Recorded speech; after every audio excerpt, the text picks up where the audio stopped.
Bueno, la verdad es que quería hablar un poco de este tema que hace un par de semanas el Eterno me estaba inquietando. La verdad no lo sé por qué, pero me puse a escuchar opiniones, a indagar un poco, a leer, a investigar acerca del encuentro. ¿Y qué encuentro? Del encuentro de Isaac y Rivka, Isaac y Rebeca, ¿sí? Todos conocemos la historia de Isaac y Rebeca, ¿no? Abraham, ya anciano, deseaba no partir sin ver a su hijo, a Isaac, con una esposa, ¿sí? Abraham, ya entrado en años, ya anciano, había perdido a su mujer, a Sara, y Isaac estaba muy afligido, muy angustiado, estaba mal. Y Isaac ya era mayor, bastante mayor. La escritura nos habla que cuando conoció a Rivka, a Rebeca, tenía 40 años, ¿sí? 40 años. Ya era bastante mayor. Pero seguramente nunca había perdido las esperanzas de encontrar una esposa, ¿no? Y la historia, más allá, que nos cuenta de que Abraham, en la tierra de Canaán, ¿sí? Una tierra plagada de idolatría, seguramente no quería, ¿sí? una esposa de esa región, para que el legado espiritual, ¿sí? Esa emuná, esa fe hebrea que Abraham tenía en el único Dios viviente, el único Elohim verdadero, invisible, todopoderoso, se mantuviera, ¿sí? Y se trasladara a las generaciones futuras con Isaac.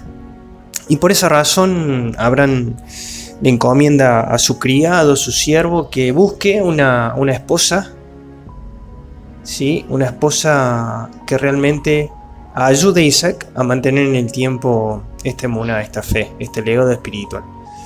Pero entre su parentela, ¿sí? En la región de Mesopotamia, de donde venía Abraham. Y me detuve, la verdad, en muchísimos detalles que me llaman la atención, y por esa razón quería compartirlos. Todos sabemos que el criado tenía una tarea difícil: encontrar una esposa realmente que fuera la indicada, ¿sí? Menuda tarea. Y obviamente que él le pide una señal al Eterno. Y esa señal consistía en que aquella mujer, que cuando cayera la tarde se acercara al pozo a buscar agua y le diera de beber a él, pero fundamentalmente a sus camellos, sería la indicada, sería la esposa de Isaac. Naturalmente que solamente hubo una que le ofreció agua para él y sus camellos, y esa fue Rebeca, ¿sí? Pero yo me preguntaba qué es lo que vio. ¿Qué es lo que vio realmente el criado? ¿Por qué pidió esa señal? ¿Sí? ¿Qué es lo que realmente buscaba para Isaac? Bueno, seguramente, por lo que pude escuchar, por lo que pude leer, buscaba una compañera que realmente no es que se sujetara a Isaac, ¿sí? O que le sirviera a Isaac, sino que realmente fuera temerosa, ¿sí? Temerosa del Eterno, servicial. Rebeca era eso, ¿sí? Se destacó entre todas las doncellas por su actitud servicial, caritativa, ¿sí? Por su empatía. Se puso en lugar del criado y en lugar de los camellos. Eso sin duda cautivó, ¿sí? Cautivó a el criado de Abraham. Rebeca, Rivka en hebreo significa conexión, ¿sí? Algo que conecta, algo que une, ¿sí? Ese es el significado de Rivka en hebreo. Y para que entendamos un poco más en profundidad,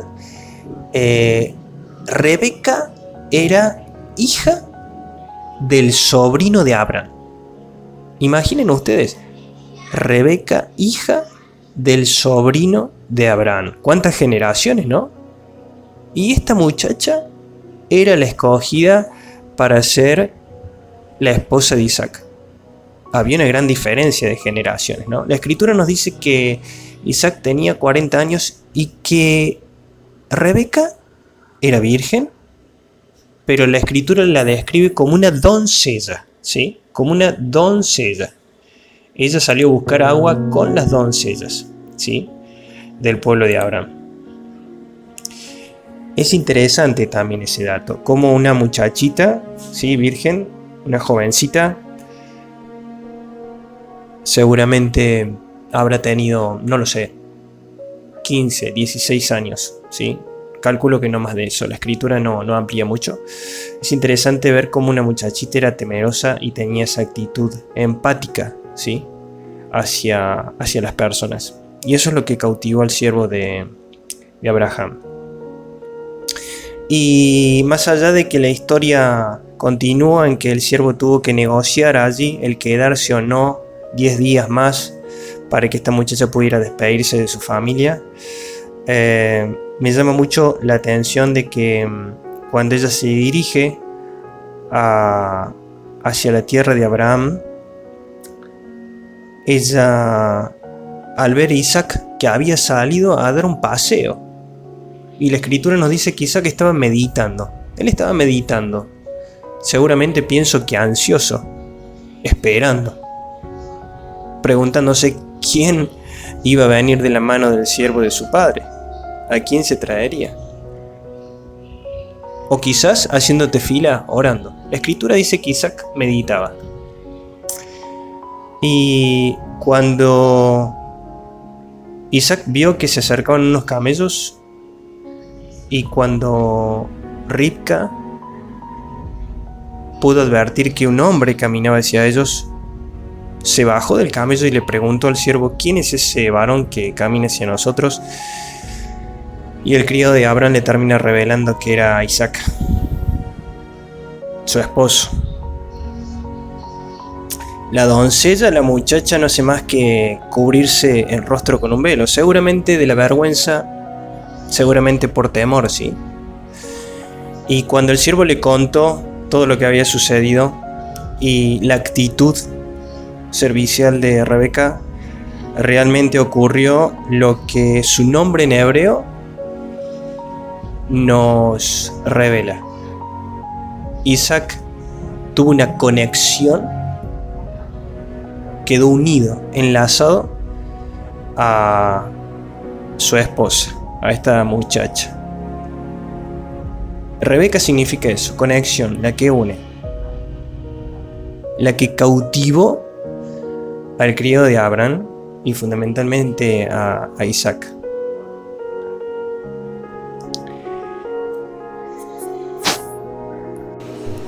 Así que más allá de lo que nos revela el nombre de Rebeca, lo que más me cautiva de esta historia es la actitud de Rebeca.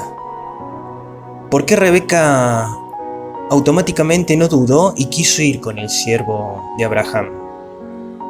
Porque seguramente ella se crió en la tierra del tío de su papá, una tierra de idolatría, y seguramente debe haber escuchado historias acerca de Abraham, y seguramente el Eterno le inquietó y fue despertando a lo largo de su vida ese temor por el Elohim, el Dios de Israel. El Eterno muchas veces obra de maneras impensadas y se tarda años en responder a quizás una tefilá, a un sueño, a un plan, a un propósito que quizás albergaba el corazón de Rebeca y el corazón de Isaac. El Eterno estuvo allí a los 40 años y después de 40 años terminó conectando a Isaac y a Rebeca.